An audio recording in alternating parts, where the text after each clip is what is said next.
You sit down to a meal that you were told was healthy. Maybe it's a kale salad, grilled chicken, or a bowl of oatmeal. You do everything right. But 20 minutes later, the biological backlash begins. You look down, and you don't see a flat stomach. You see a balloon. You look 6 months pregnant. You have to stealthily unbutton your pants under the dinner table just to breathe. But the visual bloating is only half the torture. It's the feeling inside. It feels like a hot needle is twisting in your upper abdomen. You feel a heavy, toxic weight sitting in your gut like a brick that just won't move. And then comes the brain fog, a haze so thick you can barely focus on your work or hold a conversation. You feel drugged. You have been told this is just part of getting older. You have been told by your doctor to take an antacid, to eat more fiber, or that you simply have IBS and need to live with it. I am here to tell you that is a lie.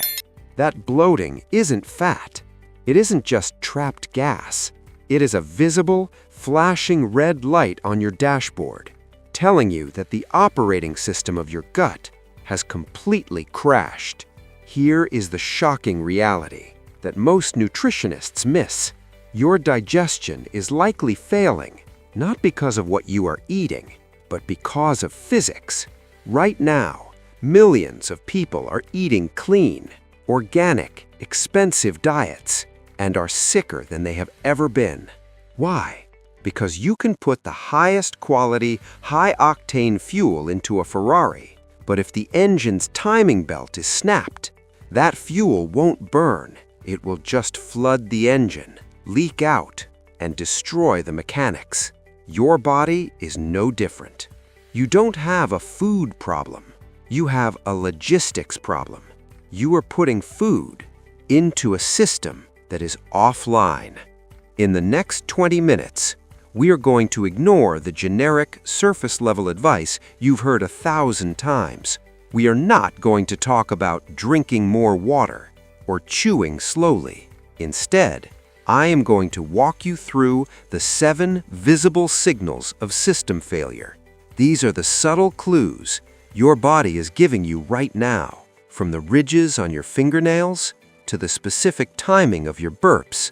I am going to show you the biological mechanism behind why your stomach acid is actually too low, not too high, and why antacids are making you sicker. We will debunk the 6 meals a day myth that is paralyzing your gut's cleaning crew. And finally, I will give you the Human OS Protocol, a science-backed, step-by-step system to reboot your digestive enzyme production in 72 hours. If you are ready to stop treating the symptoms and finally fix the machine, keep watching. If you have gone to your general practitioner complaining about bloating, constipation, or indigestion, you are almost certainly given a standard script. It usually sounds like this: you need to eat more fiber, drink more water, and manage your stress. They might have even handed you a prescription for a proton pump inhibitor, telling you that your heartburn is caused by too much acid. I need you to understand something crucial right now. This advice is the exact reason you are still sick. In fact, this advice is likely accelerating the damage. The fiber fallacy. Let's start with the fiber myth. We have been indoctrinated to believe that fiber is the holy grail of gut health. We are told it sweeps the colon and keeps things moving. But let's look at the physics. Imagine your digestive tract is a highway. Right now, because of the system failures we are about to discuss, that highway is gridlocked. The cars are not moving. There is a massive traffic jam in your small intestine. When a doctor tells you to eat more fiber or take psyllium husk, they are effectively sending 500 more trucks onto that gridlocked highway. Does that clear the traffic? No, it compounds the congestion. If your gut motility is compromised, adding bulk doesn't push things through. It creates a blockade. That fiber sits there, warm and stagnant. Since your body can't digest fiber, it begins to ferment. It produces methane and hydrogen gas. This is why, when you started that healthy, high-fiber diet, you actually bloated more, not less. You were feeding the blockage, not clearing it. The alkaline obsession. The second enemy is the modern obsession with alkalinity. You see it everywhere: alkaline water, alkaline diets, and greens powders designed to de-acidify your body. While systemic pH balance is real, applying it to your stomach is a disaster. Your stomach was designed by evolution to be a vat of acid. It requires a pH of 1.5 to 3.0, strong enough to dissolve zinc and kill parasites. When you drink gallon after gallon of alkaline water, or when you take antacids because you feel a burn, you are chemically neutralizing the very fluid designed to save you.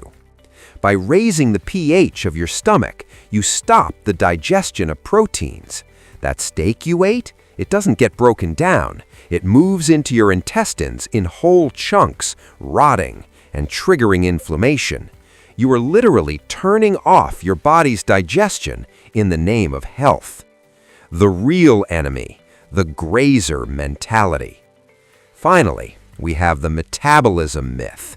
Fitness influencers have told you for years to eat 6 small meals a day to keep your metabolism fire burning. This is arguably the most destructive advice for gut health in existence. The human OS was designed for scarcity and feasting, not constant grazing. When you eat every 2 hours, you never allow your gut to enter maintenance mode. You are forcing a factory to run production 24 hours a day with 0 time allocated for cleaning or repair. Eventually, the machinery breaks. Validation. It is not your fault. I want to pause here and validate what you are feeling. It is frustrating to feel like you are fighting your own body. You look in the mirror and feel betrayed because you are trying so hard. But listen to me. Your body is not broken. It is responding perfectly to the wrong inputs. You are running a Windows 95 software protocol on a quantum computer. The glitches you feel, the gas, the acid reflux, the fatigue, are not diseases. They are error messages. Your body is screaming at you to stop the fiber, stop the constant snacking, and let the system reset. The enemy isn't gluten. The enemy isn't dairy. The enemy is a fundamental misunderstanding of how the machine operates. So, if fiber isn't the fix and alkaline water is making it worse, what is the actual mechanism that cleans the gut? How do we take out the trash? It turns out there is a hidden janitor living in your gut, but you have accidentally locked him in the closet. Before we look at the mechanics, I need you to become a detective for a moment. I want you to drop a comment below with one specific detail. Do you experience bloating immediately after you swallow your food? Or does the balloon inflate about 90 minutes later? That specific timing is not random. It is the single most important diagnostic clue that tells us exactly which part of your operating system has crashed. Let me know in the comments. The reason you are watching this video is likely because you have tried everything. You have taken the expensive probiotics, you have shoveled in the fiber supplements, and you have perhaps even tried the elimination diets. Yet you still feel sick. The reason those protocols failed is that they are software patches for a hardware problem. You are obsessively trying to change the input, the food, but the machinery processing that input is jammed. You cannot fix a broken conveyor belt by putting organic kale on it. It will just pile up and rot. To understand why your digestion is actually failing and why you feel toxic, we have to look at the Migrating Motor Complex, or the MMC. This is the most critical system in your gut that your doctor likely never mentioned to you. It is the distinct difference between a healthy human OS and one that is glitching. To understand the MMC, think of your digestive tract like a bustling, high-end corporate office building. During the day, from 9 a.m. to 5 p.m., the employees are in the building. This represents the time you are eating. It is chaotic, high-energy work. Nutrients are being absorbed, energy is being burned, and resources are being moved around. But what happens when the employees leave? The janitorial staff comes in. They vacuum the carpets, they empty the overflowing trash bins, and they scrub the floors to prepare the building for the next day. This cleaning crew is vital. If they don't show up, the trash from Monday is still there on Tuesday. By Friday, the office is inhabitable. The MMC is that janitor. It is a powerful electromechanical wave of muscle contractions, a literal sweeper that moves through your stomach and small intestine. But here's the critical catch that ruins modern health. The janitor only works when the building is empty. The MMC only activates when your stomach and small intestine are completely fasted, usually beginning about 90 minutes to 2 hours after your last bite of food. It triggers a strong peristaltic wave that pushes undigested food, dead cells, and bacteria out of the small intestine and dumps them into the colon, where they belong. If you've ever heard your stomach growl loudly when you haven't eaten in a while, do not mistake that for hunger. That is the MMC. That is the sound of the janitor vacuuming the floors. That is the sound of a pristine gut. Here's where the standard modern human OS crashes. For decades, we have been told to eat 6 small meals a day to stoke the metabolic fire. We have been told to snack to keep our blood sugar stable. This is catastrophic for your gut mechanics. Every time you put food in your mouth, even a handful of healthy almonds, a splash of milk in your coffee, or a protein shake, your body releases insulin and suppresses a hormone called motilin. Motilin is the manager that tells the janitor to start cleaning. When you eat, motilin drops and the MMC shuts down immediately. The cleaning crew is sent home. If you were constantly grazing, snacking, or sipping calories from 8 a.m. to 10 p.m., the janitor never comes out. The building never gets cleaned. The sweep never happens. The result is a biological disaster. Leftover food sits in your small intestine and creates a stagnant swamp. But worse, without that sweeping motion, bacteria from your colon, which should stay in the colon, realize the coast is clear. They migrate upwards into the small intestine, a condition we call SIBO, small intestinal bacterial overgrowth. You aren't bloating because you ate gluten. You are bloating because you have turned your small intestine into a fermentation tank. But stopping the snacks is only the first step. There is a specific chemical pathway involving stomach acid that triggers this whole chain reaction. And if you're over 40, yours is likely turned off. We're going to reboot it in the next section.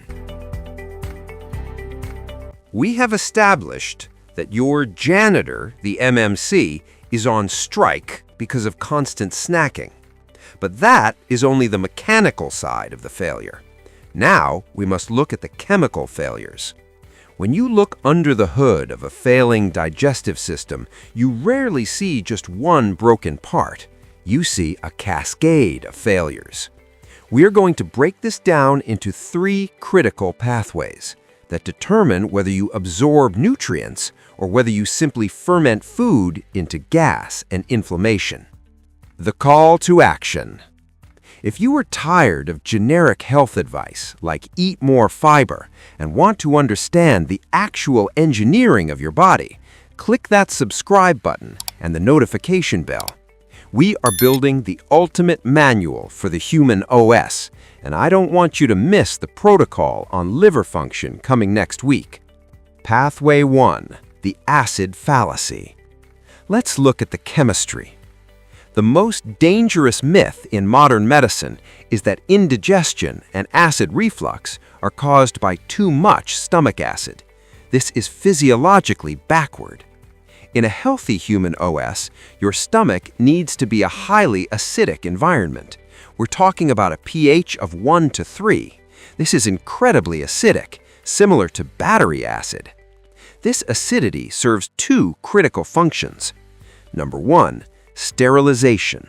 It kills the bacteria, yeast, and parasites on your food before they reach your intestines.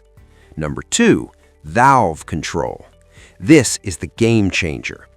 There is a valve at the top of your stomach called the lower esophageal sphincter. This valve is pH dependent. It's designed to snap shut tight only when it senses high acidity. If your stomach acid is weak, meaning the pH is too high, the LES valve does not get the signal to close. It stays partially open. The result? The weak acid you do have splashes up into your esophagus. You feel the burn, so you take an antacid. The antacid neutralizes the acid even further. Now the valve is even less likely to close, and you have just destroyed your body's first line of defense against pathogens. Slowly, you have turned off the sterilizer. Now every meal introduces new bacteria to your gut microbiome, creating chaos. Pathway 2. The enzymatic mismatch. Once food leaves the acid bath of the stomach, it enters the small intestine. This is where the pancreas enters the chat. The pancreas is supposed to spray the food with a cocktail of enzymes: protease to break down proteins, lipase to break down fats, amylase to break down carbohydrates. In a failing system, this spray is a trickle. This usually happens due to chronic insulin resistance or nutrient deficiencies, specifically zinc. When you lack protease, you cannot break down protein into amino acids. Instead, large, undigested protein molecules float down your intestine. Your immune system, which lines the gut wall, does not recognize these large molecules as food. It identifies them as invaders. This triggers an immune response. Your body attacks the food you just ate. This is why you feel tired, foggy, and inflamed after a steak dinner. It isn't the meat. It's the fact that you lack the chemical scissors to cut the meat into usable fuel. Deeper down the bell. Dramatic. You aren't digesting. You are warring with your lunch. Pathway 3. The autonomic shunt. The gut and the brain are connected by the vagus nerve, the information superhighway of the body. The human OS operates in two distinct modes: sympathetic state, fight or flight, parasympathetic state, rest and digest. These are mutually exclusive. You cannot be in both at the same time. When you are stressed, checking emails while eating, watching the news during dinner, or eating while driving, your body is in a sympathetic state. In this mode, the body prioritizes survival. It shunts blood flow away from the gut and towards the arms, legs, and brain, so you can run or fight. Without adequate blood flow, the stomach lining cannot produce acid, the pancreas cannot secrete enzymes, the muscles cannot perform peristalsis. You are putting food into a system that is currently offline. It sits there, warm and wet, and simply rots. This is why you can eat the healthiest, organic, grass-fed meal in the world, but if you eat it while stressed, it becomes toxic to your system. Transition to protocol. So, we have identified the mechanical failure, no cleaning crew, and the chemical failures, low acid, low enzymes, poor signaling. The question now is, how do we reboot the system? I'm not just going to tell you to relax. I'm going to give you a specific, timed protocol to force your body into a digestive state. It starts with a liquid you probably have in your kitchen right now. Now we are going to fix it. This is not a lifestyle suggestion. This is a reboot protocol. We are going to manually override your body's autonomic nervous system and force it back into optimal function. We call this the Acid-Enzyme-Motility Protocol, the AEM Protocol.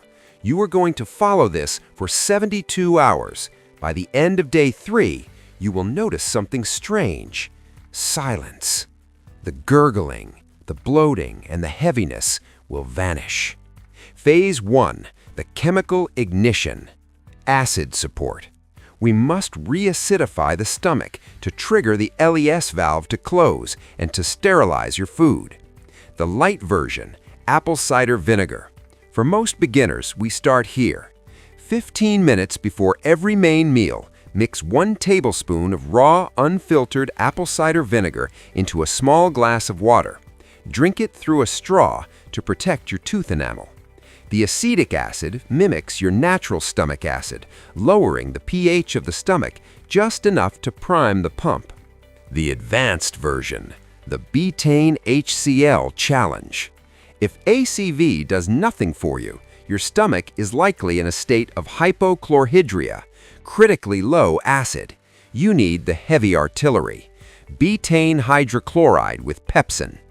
In the middle of a protein-heavy meal, not a salad, not oatmeal, there must be meat or eggs. Take 1 capsule. Monitor your body. Do you feel a warm, mild burning sensation in your stomach? If yes, stop. That is your limit. You have enough acid. If no, at your next meal, take 2 capsules. You continue increasing the dose by 1 capsule per meal until you feel that mild warmth. Then you back off by 1 capsule. That is your maintenance dose. Warning: do not do this if you have existing stomach ulcers or are on anti-inflammatory medication. This is powerful chemistry. Phase 2. The clean sweep schedule. Now that we are digesting the food, we must ensure the waste is swept away. We have to bring the janitor back to work. The 4-hour rule. This is non-negotiable. You must leave a minimum of 4 hours between meals. 8 a.m. breakfast, 1 p.m. lunch, 6:30 p.m. dinner. In the gaps between these meals, you consume 0 calories. No almonds, no protein shakes, no coffee with cream.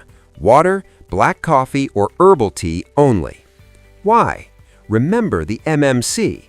It takes approximately 90 minutes to digest the meal, and then the cleaning wave needs another 90 to 120 minutes. If you eat a snack at 10:30 a.m., you reset the clock to 0. The janitor never clocks in. The prokinetic secret. If you have chronic bloating or SIBO, the 4-hour rule might not be enough because your nerves are too damaged. We need to stimulate the sweeping motion chemically. The natural option, ginger and artichoke extract. Take it immediately upon waking on an empty stomach and again right before bed. It essentially manually pushes the on button for the MMC waves. Phase 3, the vagus nerve reset. You can take all the pills in the world, but if you eat in a sympathetic state, the blood is not in your stomach and the pills won't work. We need to manually toggle your nervous system into parasympathetic mode. The 3-breath anchor. Before you take the first bite of any meal, you must perform this drill. It takes 30 seconds. Sit down, put your phone away, turn off the TV. Inhale through your nose for 4 seconds, deep into the diaphragm. Hold for 4 seconds. Exhale through your mouth for 8 seconds. Do this 3 times. The long, slow exhale physically stimulates the vagus nerve. It sends a safety signal to the brain. The brain responds by dilating the blood vessels and releasing digestive juices. You are literally turning the power on before you run the machine. The summary protocol. Before eating, 3-breath anchor plus ACV. During eating, chew until the food is a liquid. Don't force your stomach to chew for you. After eating, the 4-hour fast, no snacking. Let the janitor work. Before bed, ginger and artichoke prokinetic. This is the code to rewrite your human OS. It's not magic, it's mechanics. Now, let's wrap this up and tell you exactly where to go from here. Let's consolidate everything we have learned into a single operational snapshot. You do not have bad genetics, and you probably don't have IBS. What you have is a system where the standard operating procedures have been ignored. The rapid-fire recap. The diagnosis. Your bloating is not fat. It is the result of a stagnant swamp in your small intestine caused by the failure of the MMC, your gut's internal janitor. The enemy. The advice to eat 6 small meals a day is destroying your motility. Every snack resets the clock and sends the janitor home, leaving food to rot and ferment. The chemistry. Your heartburn is not from too much acid. It is from too little. Without strong acid, your stomach valve stays open and your enzymes never activate. The fix.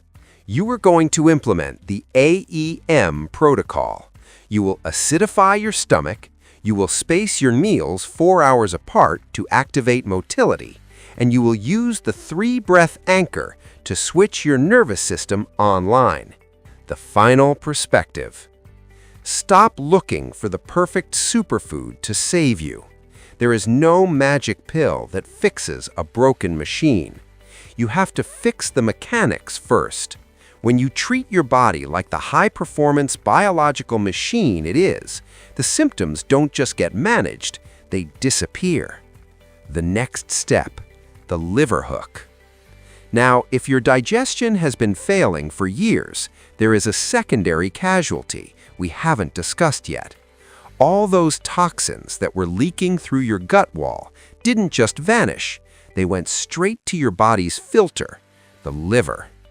If you fix your gut, but leave your liver clogged with years of toxic sludge, you will still feel tired and foggy. You have fixed the pipe, but the filter is still dirty. You need to watch this video next, 7 signs your liver is clogged and how to flush it.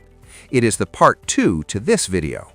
Click right here and let's get your filtration system back online. I'll see you there.